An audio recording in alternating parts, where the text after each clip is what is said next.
I teach in the philosophy department, and I direct the program in ethics and public life. This is the first in a series of 6 public lectures this semester on the topic, After the American Century, Fears and Hopes for America's Future. And I find that when I mention that topic to people, I don't have to say much in explaining why fears come before hopes. People are really worried that there's a new normal condition of the United States that's going to stifle aspirations that seem perfectly realistic in the past. Those are the vital worries that our 6 speakers are going to address.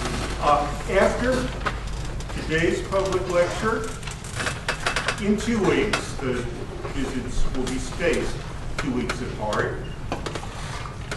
Marilyn Young, who's an historian at NYU, will talk about the causes, nature, and future of American wars and the exercise of American power abroad. She's a distinguished historian of the Vietnam War who looks to the present and the future. Perhaps the present, the future becoming the present, as in the case of Syria, which you'd very much like to discuss. Then on October 7th, Richard Freeman, who is a distinguished economist at Harvard, will come and talk about the impact on American labor of the current course of global development. On October 21st, Daniel Rogers, an historian at Princeton, will come to discuss the recent history and the prospects for change of the moral presuppositions of American politics.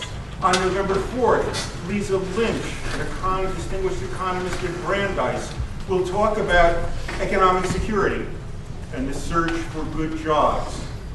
Will there ever be a time again when unemployment is not a pressing worry in the United States? Where will the good jobs come from? And finally, on November 16th, Madawi al-Rashid will come from the Middle Eastern Center of the London School of Economics to talk about American power and democratic aspirations in the Middle East. What happened to the Arab Spring? Is the United States a force for democracy in the Middle East?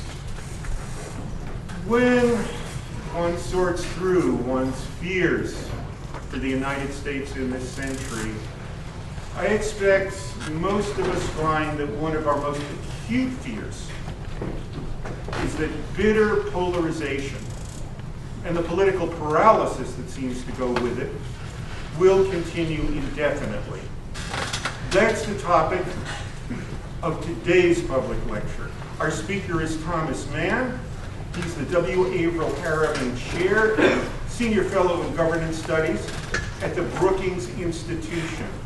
His many distinguished and influential writings include this book. I'm holding up a paperback edition that's just out, bringing it up to date, that's on sale in the campus store, written by Norman Ornstein. It's even worse than it looks, how the American constitutional system collided with the new politics of extremism.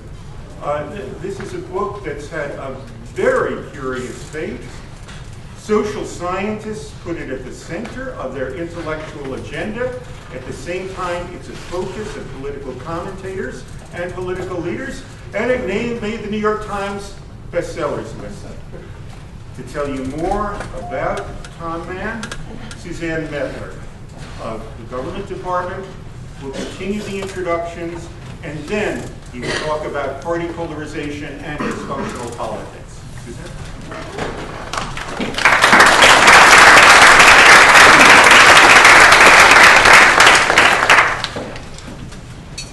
Hello and welcome. It is my great pleasure to introduce you to Thomas Mann. Dr. Mann possesses a rare combination of talents. He has an in-depth and intimate understanding of real-world politics, gleaned from a career that began in Washington, D.C. in 1969, when he was a congressional fellow in the Senate office of Philip Hart and for Representative James O'Hara. Over the years, he has closely observed Congress and gotten to know generations of U.S. senators and representatives. He is simultaneously a serious political scientist ensconced in debates about how Congress operates, as well as campaign finance, elections, policymaking, presidency, and party politics.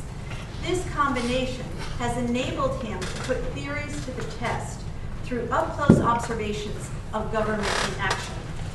The result has been a career full of books, and by my count there are 15 in total, including solo authored and edited volumes, and numerous scholarly articles, op-eds, lectures, and media appearances that have tremendously enhanced our understanding of how American politics and governance is working, or as the case may be, is not working, and what can be done about it.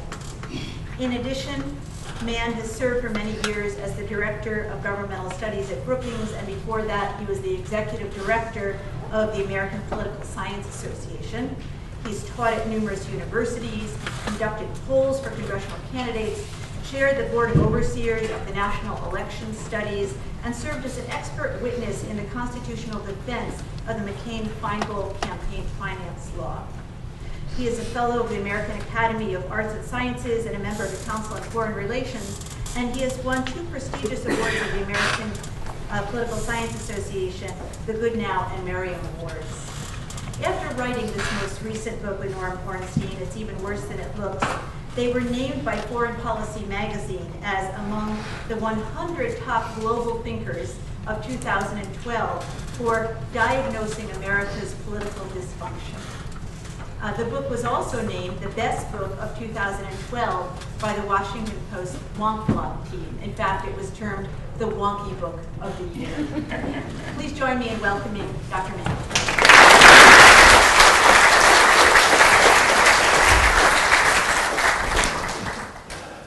Wow, what a wonderful welcome. Dick, thank you so much. I'm delighted to kick off what looks to me as a fascinating and deeply relevant series. And Suzanne, that was just lovely. And coming from you, it means a lot. The rest of you are just going to be deeply disappointed in the next hour, so get used to it. I mean, first of all, you notice something there, right? No PowerPoint. I am the last holdout. I have never given a PowerPoint presentation, and I figure I've gone so far, why change now, right? So we have a mic and a podium, and you're there and I'm here, and we have a chance to talk to one another. This is my first serious visit to Cornell. My wife and I brought our daughter here for a visit when she was looking for colleges, but alas, she said she would never attend a college her mother went to. Her mother's a political scientist, and that's the last thing she wanted to be. Sheila, my wife, is also a political scientist, an alum of Cornell. She was here and often regales me with the inspiring and brilliant lectures of one Mario Einaudi. I see there's a center named after him here. She would tell me tales of sneaking into Nabokov's class. And of course, she was here for Ted Lowy's inaugural lecture in the intro American Government course. The series focuses on fears and hopes. These days, I seem to specialize in fears. There's no getting away from that. My topic is party polarization and dysfunctional politics. As Suzanne said, and Dick, Norm and I published a book last May, the beginning of May, with that funny name, It's Even Worse Than It Looks. We had an extraordinary experience with it. About 3 or 4 days before it was to be published, we wrote a piece developed from it for the Washington Post Outlook section. It was put on their website on, I think, Thursday afternoon.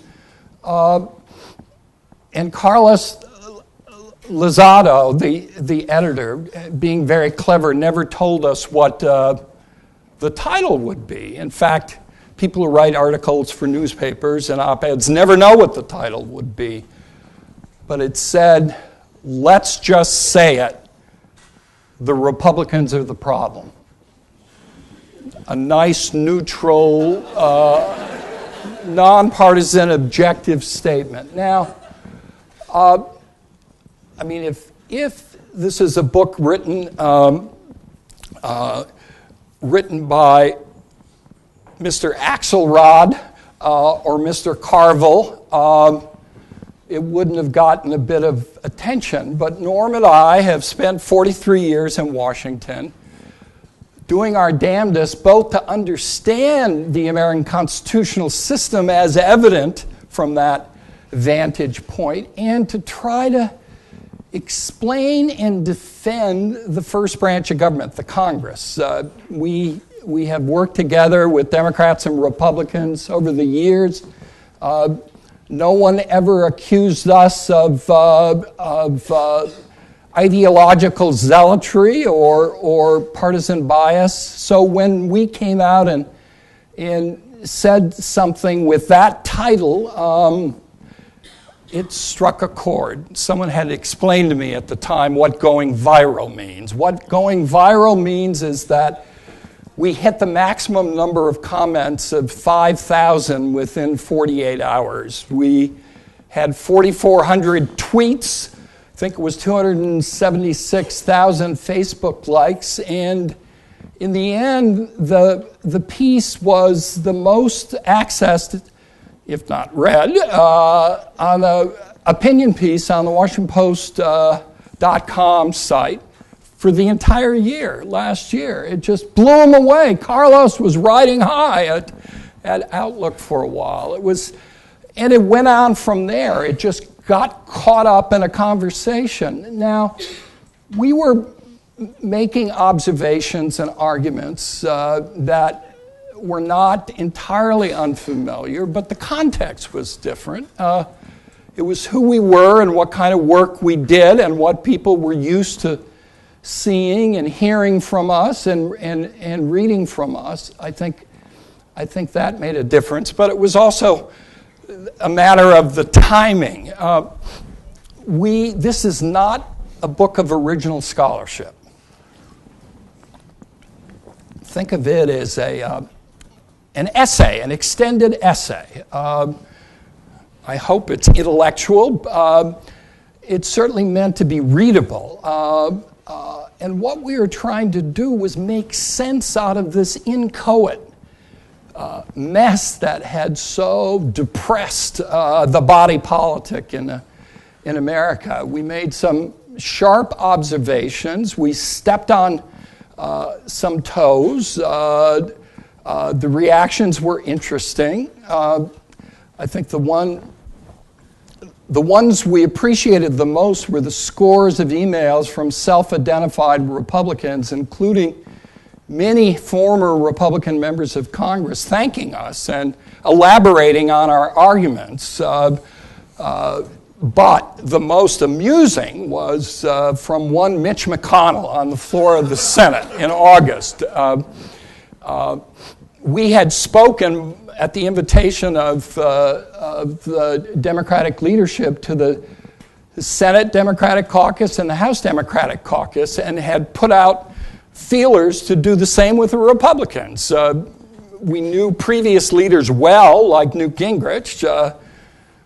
We could be tough on Newt and he'd still appreciate us, but not a word. And a few critical reviews came from conservative journals, but not a single elected Republican official had said anything when it was just being talked about a lot. You know what did it for Mitch? Harry Reid. One time read from the book on the floor. He did it a second time, but the third time was McConnell's breaking point. And he said, Mann and Ornstein, I've heard enough of this. Those ultra-liberals, we would never believe anything they said. and there was an audible laugh in the chamber. There were actually a few senators around. So it got under their skin, and it was fun. If anything, I think, though, the more uncomfortable response was from two groups of people. One were sort of mainstream, traditional, first-rate reporters, print and broadcast, not in the partisan media, who have fallen into a pattern of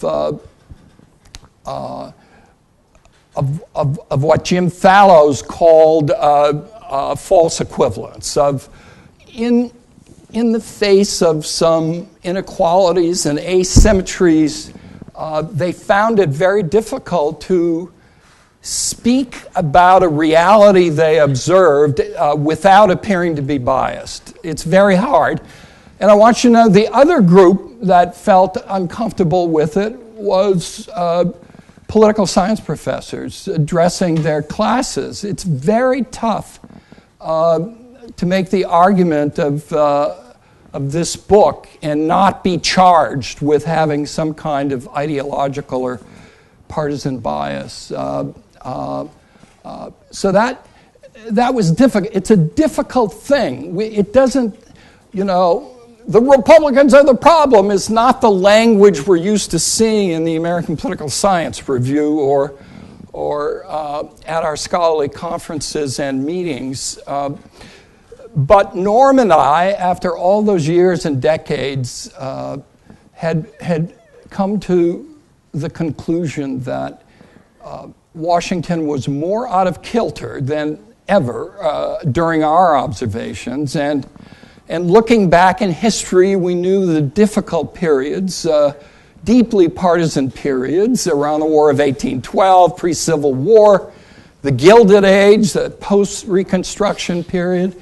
We know we've been through somewhat similar periods. We know how rough and tumble our politics has been, physically dangerous at times. We knew all that. We knew Congress and the whole policy-making process was supposed to be time-consuming and really messy and suboptimal almost all the time in the kind of resolutions of differences they reach. So we weren't sort of naive goo-goos about this. We really had sympathies for it, but those began to diminish as we viewed what was transpiring in our politics at a historically challenging and difficult period, which led us to writing the book. I can't remember whether I mentioned it makes a perfect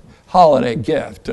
So, I mean, even good for bar mitzvahs, whatever. So in any case, that is the nature of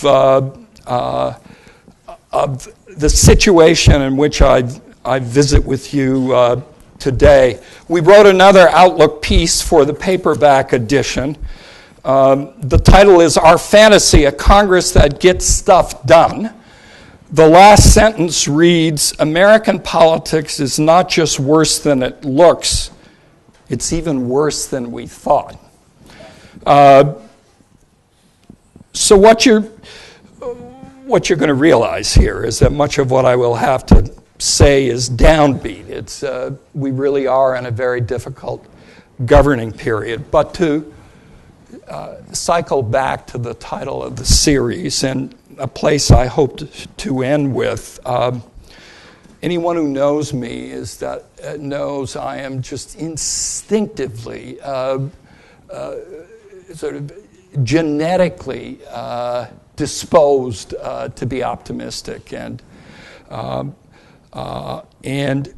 that I see the flaws of the system, but I've always marveled at the ways in which we've managed to escape some of the most difficult times. My lesson from American history is that one of our strengths is not the unique brilliance of our constitutional arrangements or the divine inspiration that may have in some people's beliefs settled down on Philadelphia. It's our capacity to acknowledge something may be wrong, and to figure out what it is and together try to do something about it. So our belief is the first step in curing an illness is to get the correct diagnosis. So that's what we've been about.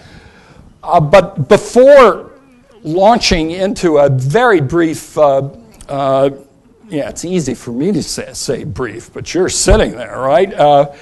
I'd first like to say a few words about Syria, because it's so much on our minds. It's in the newspapers. The president will be giving an Oval Office speech tomorrow.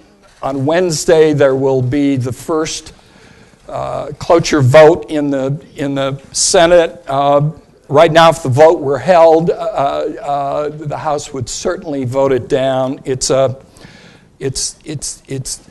deeply controversial, and the press is out in sort of full colors to talk about the apocalyptic consequences of what has transpired.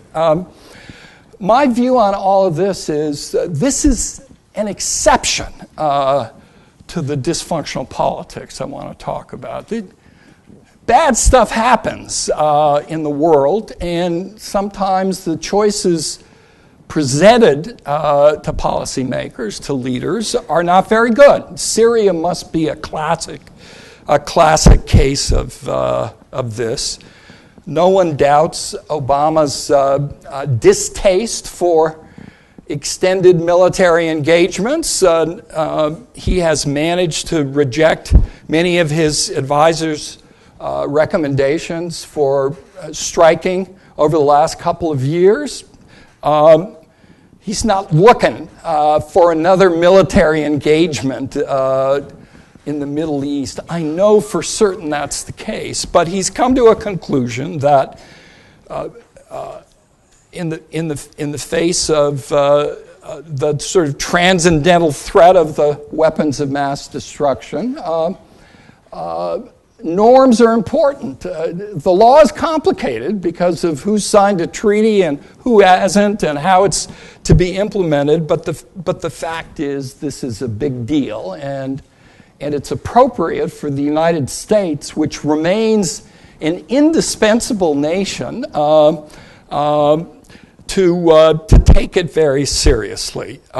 You might say, well, why did he ask Congress for authorization? He must have known, given all the troubles of getting things through, that would be difficult. Why didn't he just do it, get it done 48, 72 hours, and then watch all of those members rush up in support of the great victory, if it was, or to blame him if it wasn't. I think he did so, partly reflecting his ambivalence and uncertainty about the step itself. I think recognizing, in spite of what his White House counsel says, the questionable legality of it with respect to international law, as well as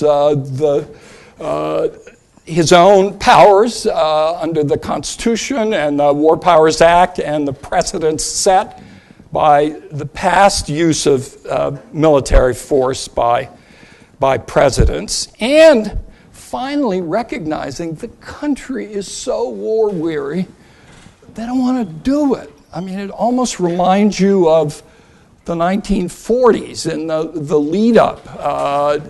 lead-up to World War II. The country has been going through difficult economic times, and we've had 2 decade-long wars with very ambiguous results, but heavy costs in blood and injury and treasure.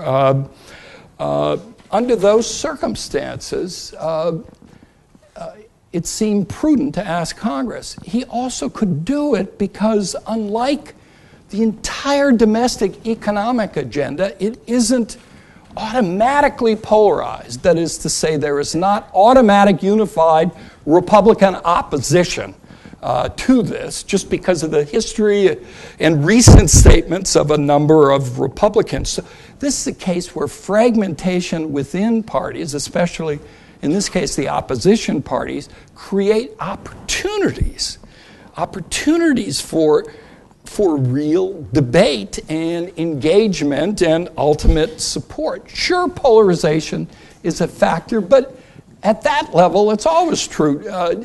When a Republican is in the White House on a difficult foreign policy decision, Democrats will mainly vote against it, and vice versa. I mean, it's like we used to do the debt ceiling increase. You know, you play with the politics, but in the end, the votes are there when they really need to be. But in this case, it really is much more complicated. Republicans versus Republicans, Senate versus House, and with a public opposition. My own view is that we will survive as a nation if the Congress votes down this authorization. There's a cost to Obama. It's very embarrassing. Does that mean he can't do anything on foreign policy for the last 3 years of his presidency? Well, of course not. The world will change. Syria could change in 6 months. Might be back to Congress. The world keeps throwing up difficult problems, and whoever is president of the United States is going to be in the middle of them. But won't this hurt his domestic agenda and drain his political capital? I say what? Political capital? That's a nifty term that journalists use because it seemed to matter after landslide elections for at least a year and a half, and then fritters away. It's a silly concept, and there's not much evidence of that. We have some terrible confrontations coming up between the President and the Congress over the sequester, the funding this next fiscal year, and the debt ceiling, which has to be raised. We're seeing brinksmanship, blackmail, hostage-taking politics again. And frankly, I don't see any translation from one to the other, from Libya to domestic policy. So it'll be embarrassing for the U.S. Will we become irrelevant in international affairs? Nonsense. I mean, the benefits of it is, in the end, as we talk this through, hey, maybe it's not the right move now. Maybe some other developments are happening. The Russians are probably trying to snooker us by announcing today that they've called on Assad to transfer all of his chemical weapons to them, and they will hold them in safety. And so there's no need to worry about, that's a nifty way of sort of delaying things and complicating things, but maybe there's a start of some diplomatic possibility.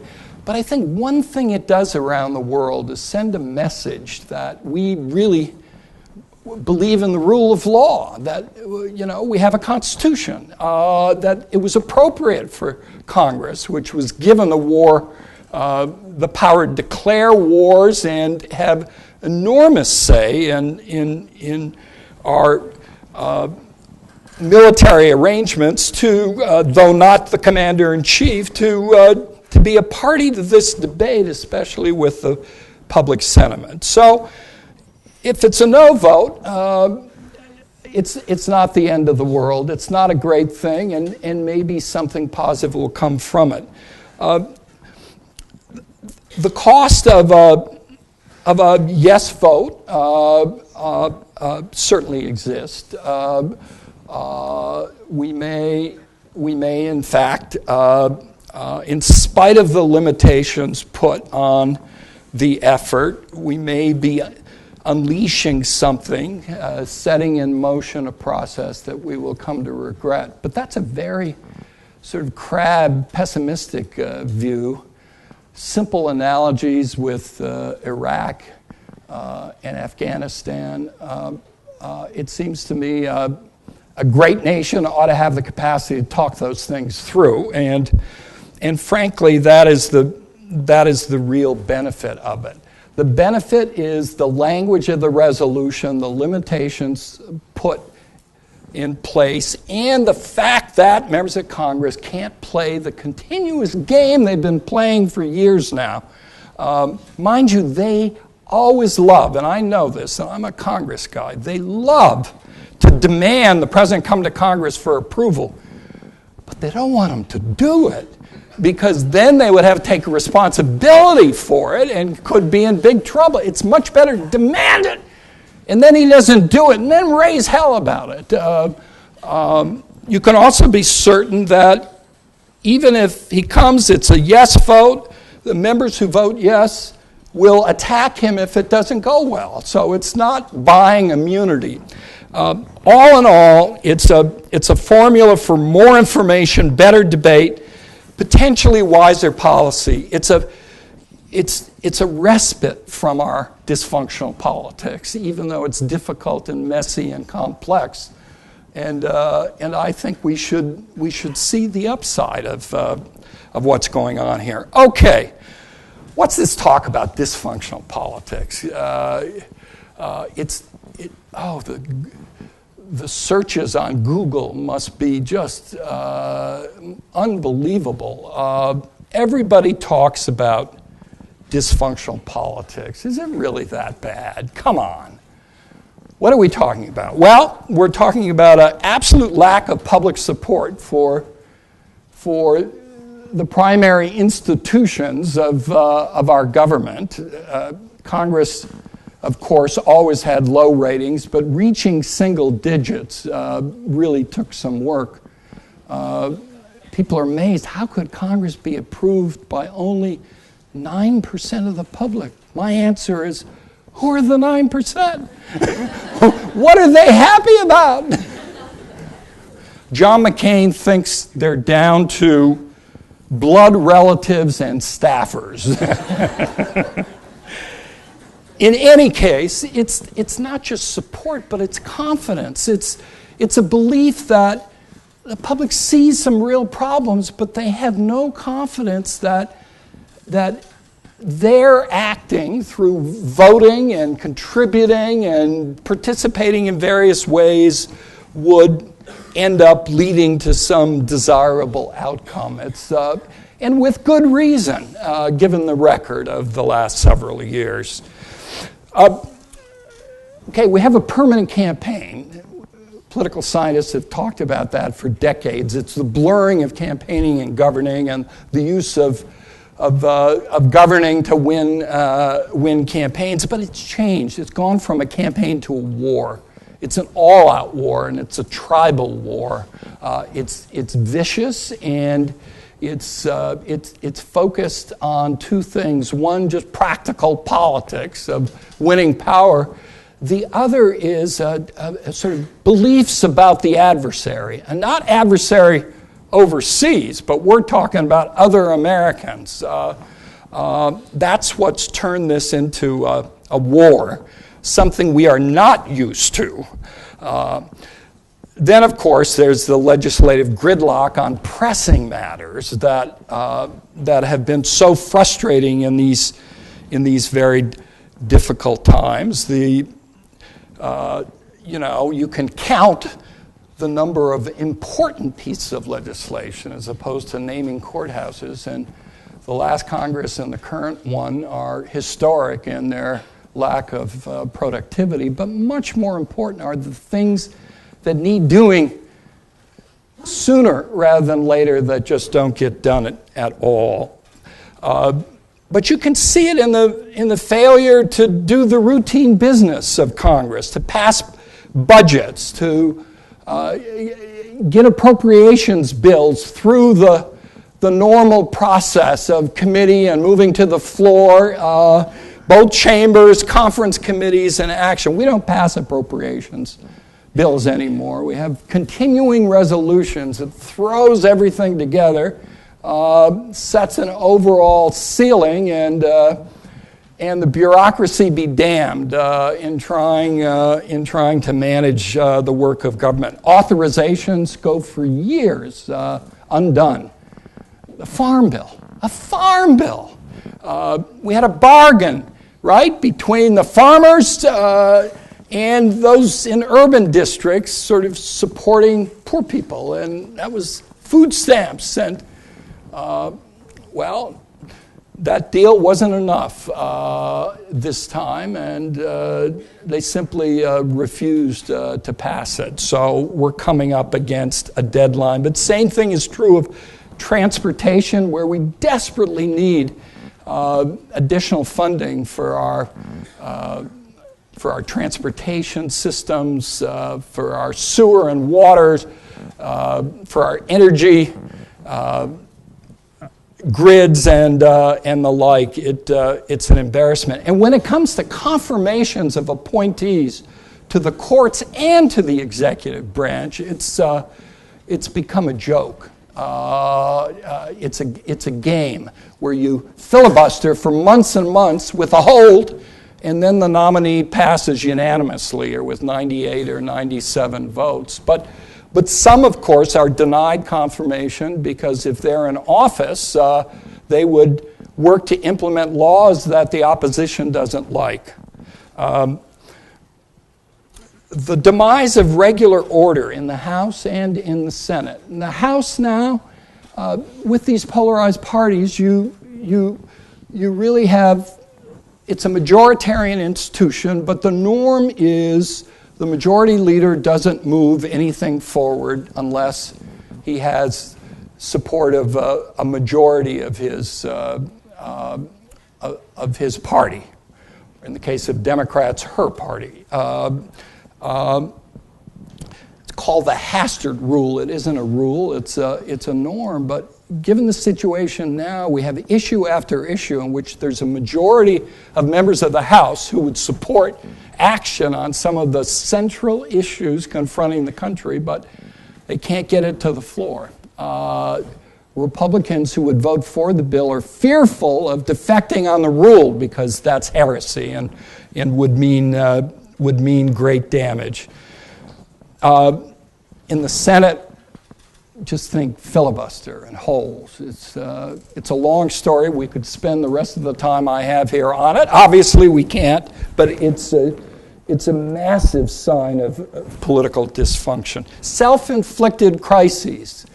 The sequester is damaging the country, and it just begun. There's 9 years more coming, folks, and it's cumulative.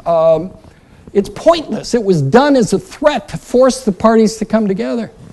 It didn't work. It didn't work, and now it's doing great harm to the country, but we've had government shutdowns and threats of them, and the worst of all, of course, is using the debt ceiling to demand action on legislation that does not have the support of the Senate or the President. The idea being, well, we have the House, and damn it, we're gonna govern from there. I mentioned two other things. I talked about the confirmation problem. It's something I've called the new nullification. Listen, federalism is an important dimension of American government, and it's perfectly appropriate for governors and state legislatures to reject offers that are made to them by the federal government, like Medicaid. They can do that. That appropriately plays out within their own state. They can fight to resist mandates of various kinds, but this is different. This is different. This is not accepting the legitimacy of an act, a public law, an act of Congress signed by the president, and keeping up a campaign to use every means, including legitimate funds available to implement the Affordable Care Act within states that have have their systems set up and ready to go. It goes well beyond that, but it really reminds me of the pre-Civil War nullification days, and it's a very destructive phenomenon. Finally, just extreme partisanship in almost every respect, of views, of agendas, of rhetoric, of trust. All of these contribute to a dysfunctional politics that we argue is different than before. It's different in kind, as well as in quantity. Now, yes, governing is difficult and frustrating and all the time, and other countries are having a tough time. We've had a global financial crisis. We've had a deep economic recession. We're facing high unemployment, stagnant wages, inequality of income, wealth, and opportunity. We've got deficits and debt issues. We have huge social tensions, race, ethnicity, religion, values. It's bound to be tough, but here's the argument. The argument is the fear side of it, that despite our many advantages as a country, and we have huge advantages, that's a topic for another lecture in this series, but I think they're really quite substantial.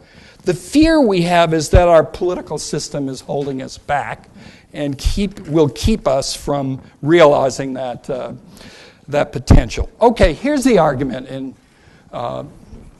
in summary that we make.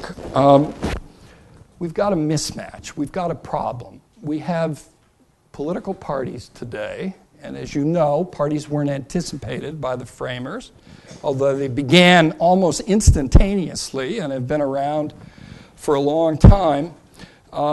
But the way the system was set up, it really required bargaining and negotiation across lines of branches, of houses, of parties.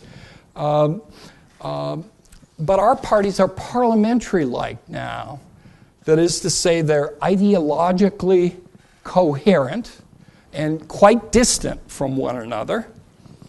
They are internally unified. We can talk about differences on some matters, but for the most part, we've had extraordinary party unity voting, and they are vehemently adversarial as a style of governing. Now, those parties would work just fine in a parliamentary system. Doesn't mean they always win, as we saw with Prime Minister Cameron on the vote on Syria. But you put together a majority coalition, and in general, you can put your program through. We have a separation of powers system, and it makes it extremely difficult for majorities to form, to retain their status, and to act on the basis of their campaign and their agenda. So, in general, we have two parties that are deeply polarized.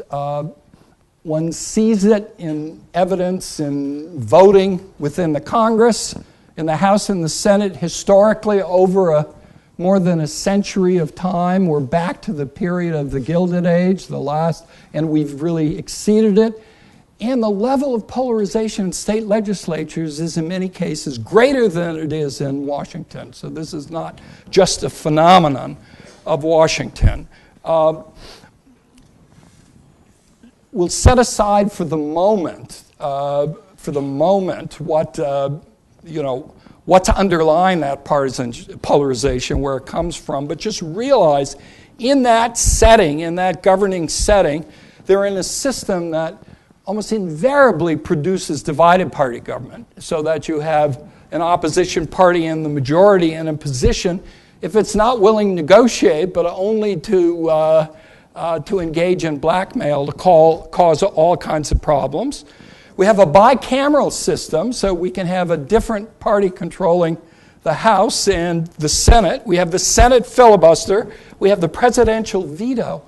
All of those things really require some flexibility in the system Doesn't mean you don't want parties. Parties are essential. It doesn't mean you don't want parties with meaning and differences and beliefs and energies and incentives. You need all of that, but trying to operate with these kind of parties in our constitutional system is a formula for gridlock, inaction, and political war, not policymaking.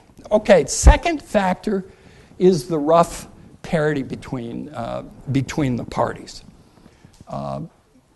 We had times where Democrats had huge majorities. They were in the majority for 40 straight years in the House. The members thought it was a birthright to be in the majority. It was probably written on their birth certificate.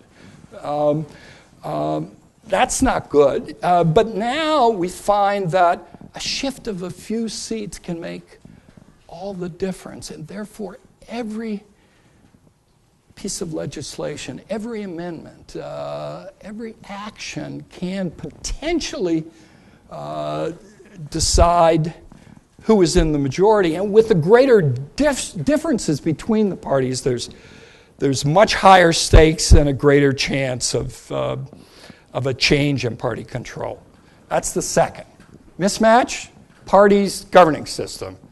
Second, the parity between the parties, which intensifies the calculations and the stakes. And the third is the asymmetry of the polarization, what I alluded to before, that one of our political parties, the Republican Party, has become a radical insurgent in our politics. Now, the most quoted sentence from our book reads, "The Republican Party has become an insurgent outlier, ideologically extreme, contemptuous of the inherited social and economic policy regime." Going back to Roosevelt, and by that I mean Teddy, not Franklin. It goes far back, rejecting the whole set of institutions as well as social policies developed. Scornful of compromise, it's principle that matters. Unpersuaded by conventional understanding of facts, evidence, and science. Struck a chord there, didn't I? And dismissive of the legitimacy of its political opposition. The last may be the most significant of all. We thought we settled that in the election of 1800, peaceful transfer of power after a very difficult election, but now we're in the business of saying who's a real American and who isn't, and it's the new form of identity politics in many respects, and it's really quite dangerous to a democracy. Okay, I have 10 minutes more to say something about the causes and what to do, and then we're going to have questions. So I'm obviously going to run through this. I won't justify my arguments about the Republican Party as outlier. We support it here. There's much to be said about that. The causes of party polarization are multiple. They have multiple roots that are deep and intertwined. There is no single cause, such as gerrymandering of legislative districts, or money in campaigns, or the new media. It's all Fox News and Rush Limbaugh. All of those are relevant, but they're not the primary driver of what we have. It's a complicated story.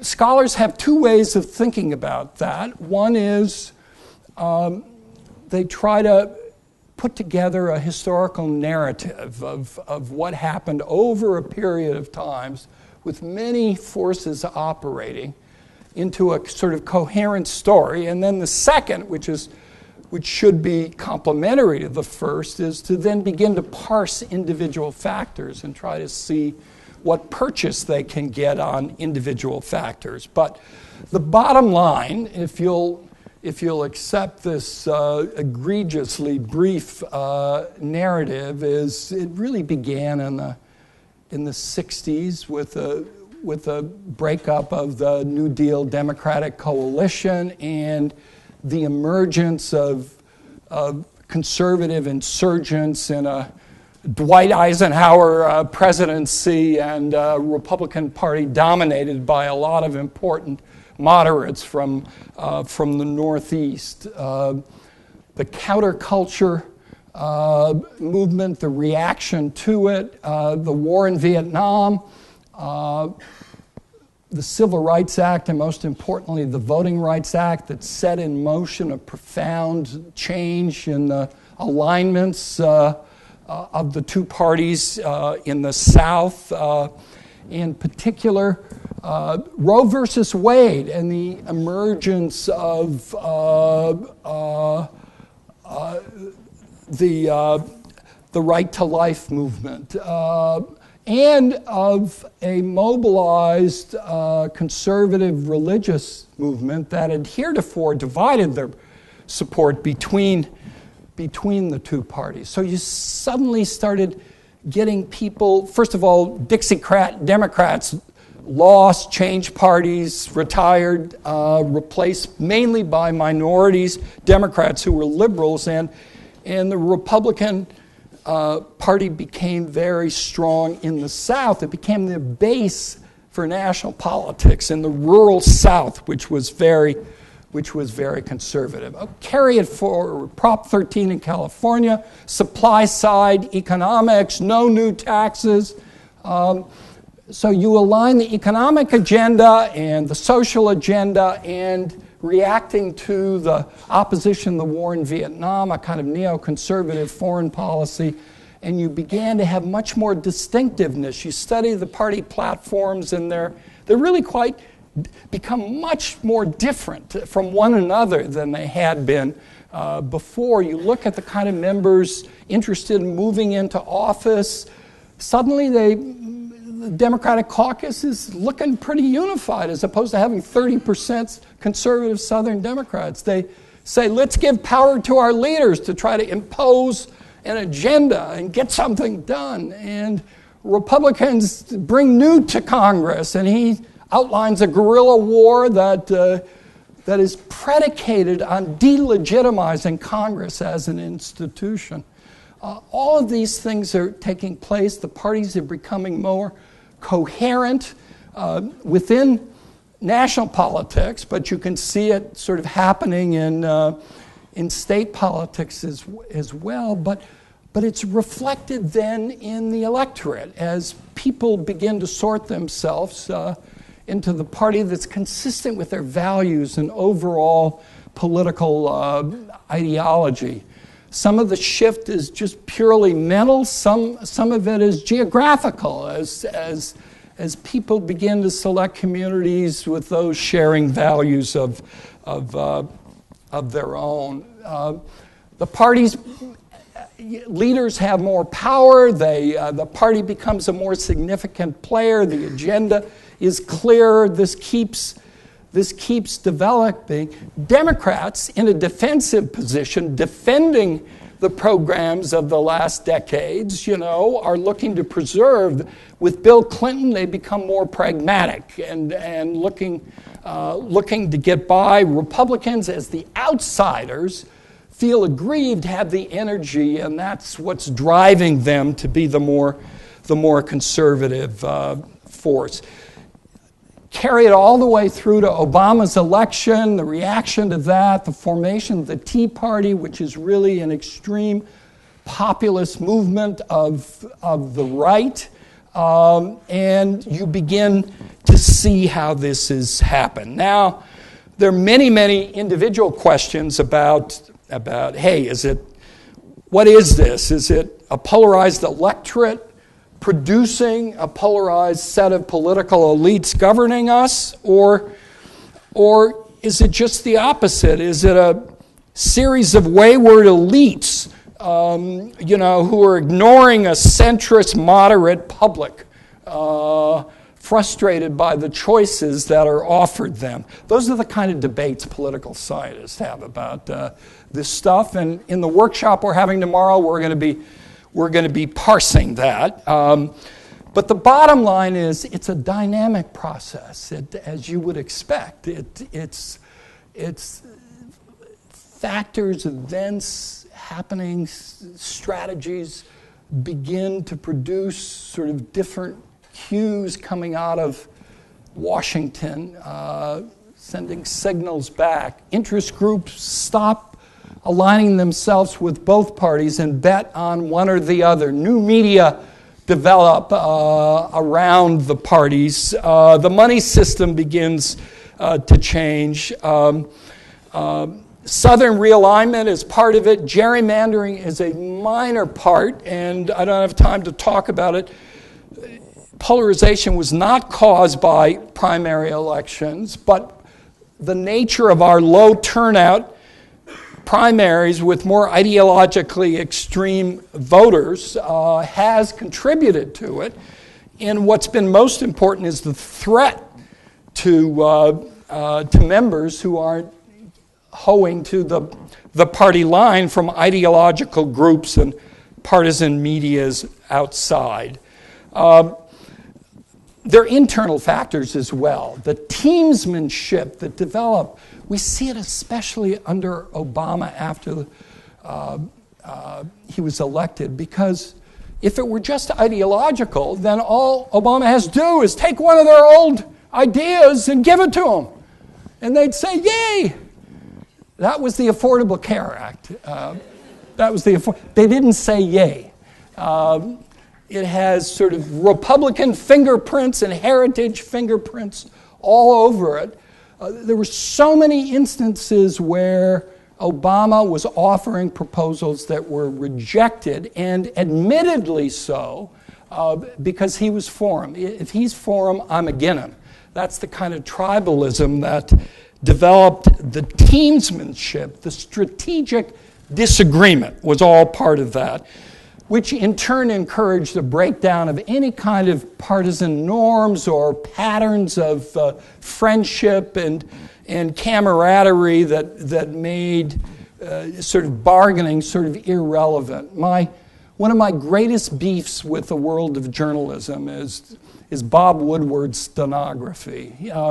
He gets inside an issue and he interviews everyone, and he gives us a moment-by-moment account without any context, without any sense of the institutional political forces. He believes Lyndon Johnson's persuasion is what led to the Voting Rights Act and much of the Great Society legislation. He believes it's all presidential style and engagement. Nothing could be further from the truth. Okay, I have 30 seconds. We'll talk about these, but so what do we do with this mess? Okay? First, you can say, nah, not to worry. It's not really a problem. We've been through these times before. Just relax and we'll get through it. I think complacency is not advisable at this time. Second, we can launch major constitutional reform. That is not advisable in these times, given the kind of interest. I don't think we can reproduce the erudition and wisdom of the framers in Philadelphia, and it's worrisome of what might actually emerge from that system if it came from the bottom up. We try to fix the party system so that the parties aren't as polarized. That means expanding the vote, thinking creatively about the way we change votes into seats, maybe even multi-member districts and some other things, and the way in which we finance elections. On the other hand, we can look at the institutional side and try to reform our political institutions to give majorities a little help in trying to get through this system, and filibuster reform is a piece of it. But, and here's where I end, only a minute over, my belief is the most important thing to dealing with our dysfunctional politics is to bring the Republican Party back into the political mainstream. We need two parties, different, a conservative one, a liberal one,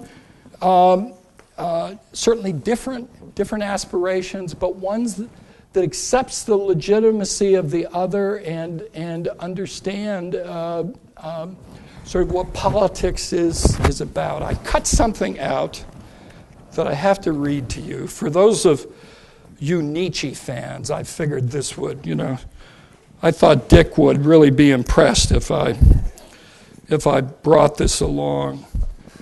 Okay, so saith Nietzsche. Convictions are more dangerous enemies of truth than lies.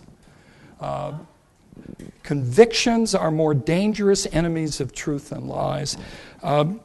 I even had a Leo Strauss one here, too. That's in defense of moderation. The point is, we don't do well with ideologically based, non-negotiable demands in our political system. It doesn't work. How's that going to happen? Republicans are going to get beaten up in some elections, and out of pure desire to avoid the way of the Whigs of the 19th century, they're going to allow other voices and forces to come forward and wait for Democrats to overplay their hand. Or maybe shorter, forces will emerge within the Republican Party, different groups looking over primaries, mobilizing a business community that has interest in immigration reform and on no mucking around with the debt ceiling and government shutdowns and playing hardball instead of these let's make nice and form a grand bipartisan coalition. All that stuff has been pointless. We need some hard politics in the short term to try to restore our politics, and I don't have an immediate route for you, but I think that's the direction in which the country would best move. Thank you very much.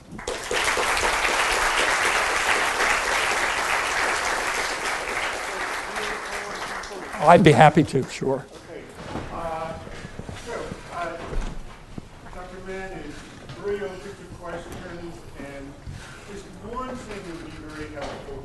Would you stand up and say it loud? It's hard for people to see one another. Yes, sir, right here.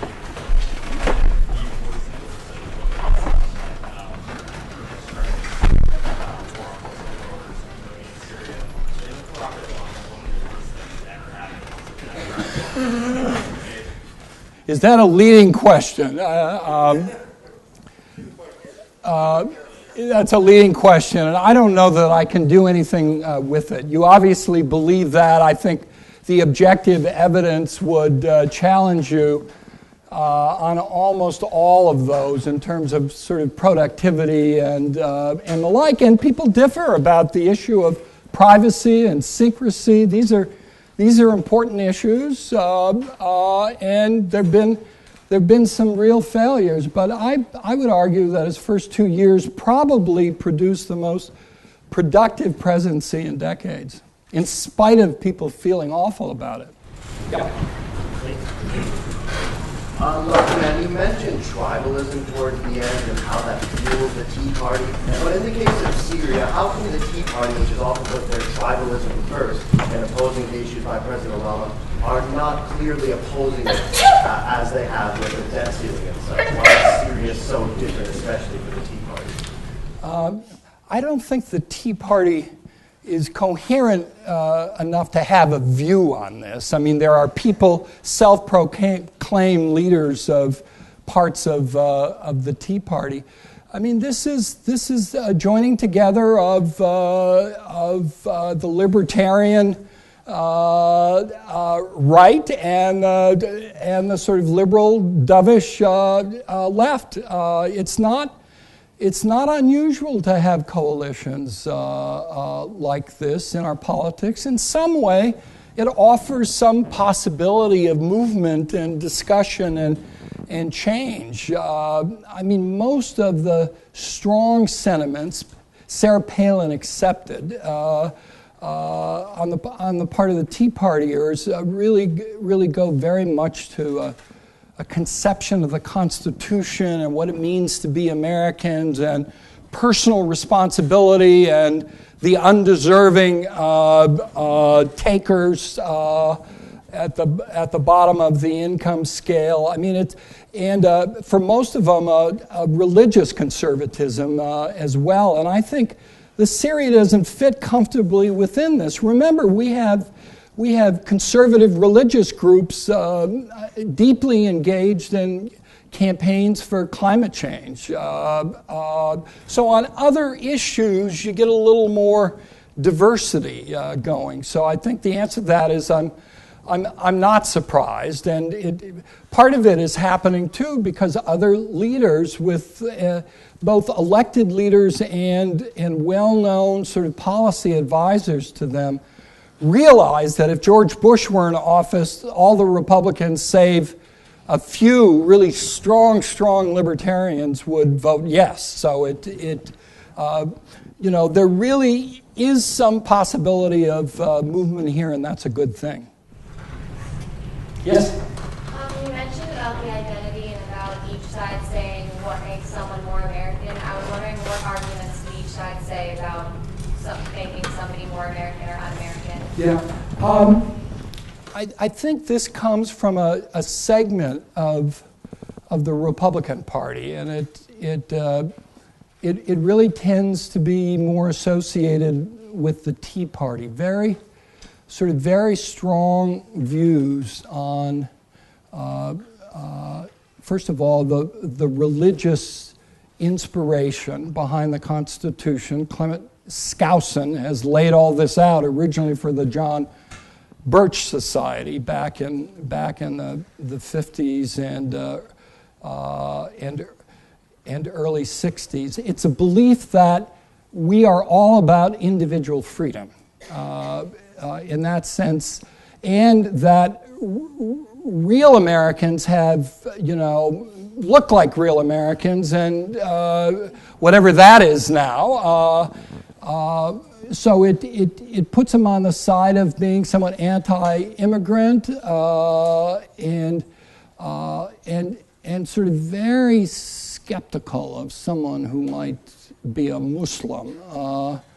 I'm not saying all Tea Party supporters feel that way, but there's also a sort of conspiratorial, apocalyptic sort of orientation of self being caught up in the nation, and if the nation isn't going the way I live and believe, then something is terribly amiss. I think Democrats believe we're very different, and it's a matter of tolerance. Now, maybe Democrats can be criticized for. You could argue on this score for sort of playing too much to characteristics of individuals and their race and ethnicity and gender, and developing everything around that one perspective, which certainly is a source of anxiety to those on the other side. But I guess right now there's been enough change within the Democratic Party, a sort of a comfort level across groups, that most of the sort of identity concerns are on the political right. Yes, sir, right behind. When you recommended against a constitutional convention, If you could personally author your amendment to the Constitution, what would you do? Yeah, I don't trust myself. I'm just not anywhere near as smart as other people. You know, part of it goes to, I mean, one of the great flaws in the system is the basis of Senate representation. It's the absolute departure from one person, one vote, but it was the agreement that made a constitution possible with states. But it's one of the most peculiar aspects of the system. So I would deal with that. I'm not of the. I mean, I would happily live with our own version of a parliamentary system. I could imagine a different form of representation. Certainly, I'd replace the Electoral College with something that fits our times and our politics better. The question is, would any of those change the basic dynamics of the system? I think no. To do that, you really have to change to some parliamentary regime with separate institutions, with midterm elections. You're bound to run into these problems. So I think it takes a much more radical restructuring of the Constitution. And before we can get that done, I bet you we figure out how to adjust our parties so we can live within these arrangements. Yes? Do you think that rises in the popularity of third-party candidates could change or enhance these depolarizations? I do not. Third parties have the deck stacked against them in our system. The rules make it very difficult for them to get any traction. But the main problem is, I think, like Americans elect last time around and others, it's based on a specious view of American politics. The view is that we have two extreme parties, one on the left, one on the right. Most Americans are moderate, centrist, pragmatic, reasonable, and all we need is a candidate who's like that, who could appeal to them, and that would sort of transform the system.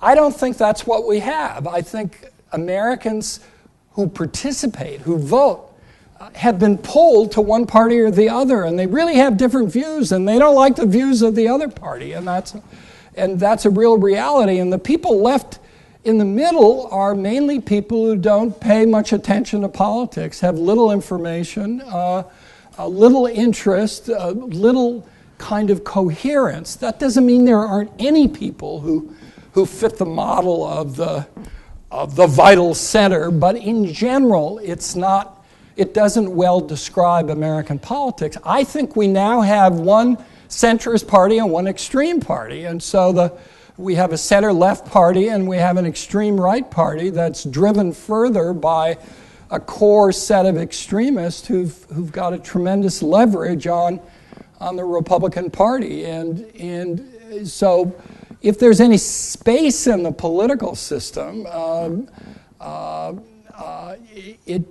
it may be libertarians will break out if they're unhappy with what they get and try to attract some Democrats to them. But in general, I think we're likely to stick with the two parties we have for a while. Yes, sir, all the way in the back.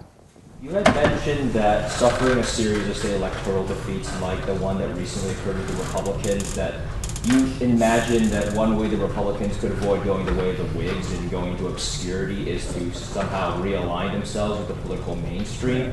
Currently, do you see any elements within the Republican Party at this stage that are shifting more towards this direction, or what kind of electorate base would you imagine that would support these kind of elements?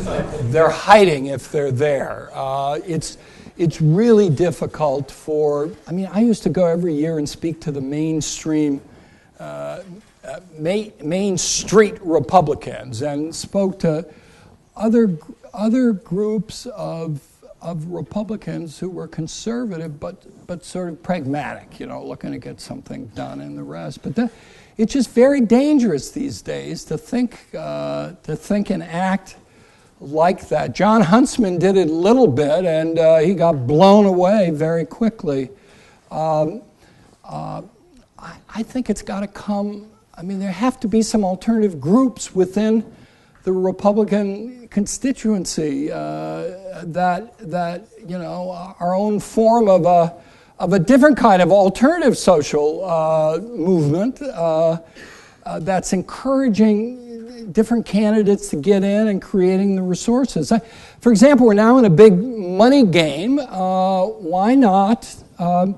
And Rove is actually doing this in some individual states where the Tea Party is trying to defeat Republicans who said they won't shut down government or breach the debt ceiling in order to try to defund Obamacare. So he's using crossroads to try to support those. But imagine other kind of groups seeing an incentive.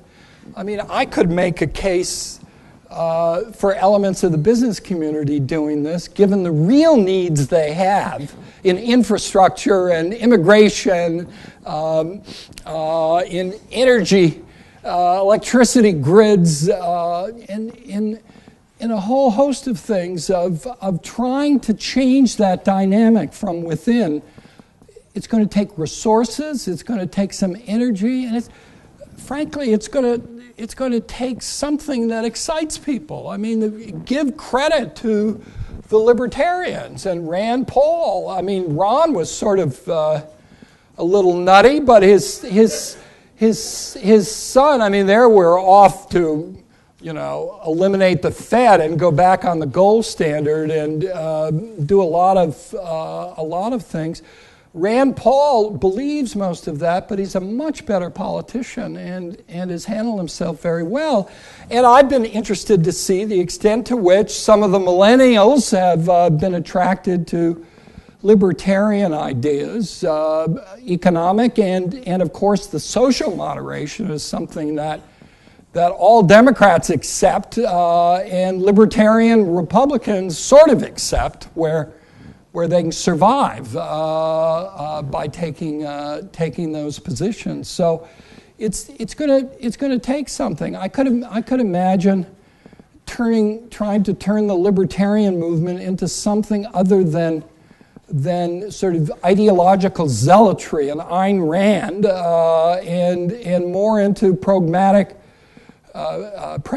program, feasible program for governing that would have appeal. There are different ways of doing it. I don't think you're going to reestablish the Nelson Rockefeller, Jacob Javits wing of the party. I spoke to former Senator Danforth last week. He called. I spent an hour talking to him. He's trying to write about this and think about how to bring his party back. And it's tough because you can't go back. But see, libertarians have a problem in the Republican Party because the biggest constituency are the religious fundamentalists. And the Republican Party, to turn their away from them is to quickly move them into minority status. So it's not going to be easy, but I think some creative thinking about party coalitions and some insistence for those of you who are attracted to this. Remember that statement I said, dismissive of conventional understandings of evidence, of facts, of science. I am embarrassed to see the quality of the arguments made on, say, fiscal policy and budgets. Supposedly libertarian arguments that really they don't add up, they're wrong. We have some discussions of some of this in the book. And so as well-educated people, get them thinking straight. Let's all deal from the same deck of cards. Let's make sure we have facts. Let's not go off in some imagined world because we say that's the way it is, it must be. There's too much of that in our politics now. Yep. No, I called on you. Let's take someone else. Yeah, forget it. You mentioned that this is even worse than it looks, and the polarization currently is worse than polarization was in the past. Can you give some recent examples why current state of polarization is worse than why it was? The time segregated days, the pre-Civil War, the post-Civil War, Reconstruction era. Some examples or why? Yeah, I certainly wouldn't say it's worse than the Civil War era. I'm not. I'm not recommending a parallel between the two. I mean, there are some. Suzanne is much better on this than I am, but there are some interesting parallels with the last decade of the 19th century and the first of the 20th. We went through a long period of regular divided party government and coalitions sort of polarized on one side or the other, and difficult times governing. And in that case, it eventually broke out by a party which had become more dominant, dividing with the formation of the progressives, which altered our politics for a couple of decades. I mean, you could say it was deep party polarization that got us into the questionable War of 1812. That was pretty bad, too. So I'm not excusing or saying, I'm saying we've been through difficult periods before. Sometimes we've gotten through them without huge damage. Sometimes, we have. I think the times are pretty serious, and going to the theme of the broader series, they're really, as I say, we have enormous advantages as a country. We're growing. We have higher fertility rates. We're not aging at the same rates as many other countries. We have a lot of immigrants. We have big, healthy, growing urban areas where there's lots of social interaction and innovation. We have metropolitan areas that are trying to get around the dysfunctional politics. Sometimes it's helped because it's all controlled by one party, but they pull together universities and businesses and labor unions and nonprofits, and they become players in the global economy as well. It's easier to innovate in this country than most others, and to form a business. We've got a really good higher education system that's threatened, and I gather I'm going to learn more about that by reading a new book. But yeah, you can flip that around and say we're so complacent. We talk about American exceptionalism, and politicians are drawn to that. Obama is as bad as any other presidential candidate. It's required, because if you don't believe in American exceptionalism, then you don't believe in America, and therefore you're not an American. We have a dreadful health service for the dollar invested. We have pockets of social disintegration. We have some lousy schools, and wages are amazingly low relative to other countries, and inequality, not just in income but in wealth, which is so significant to try to grab a hold of the traditional opportunities in American society. But I think Australia just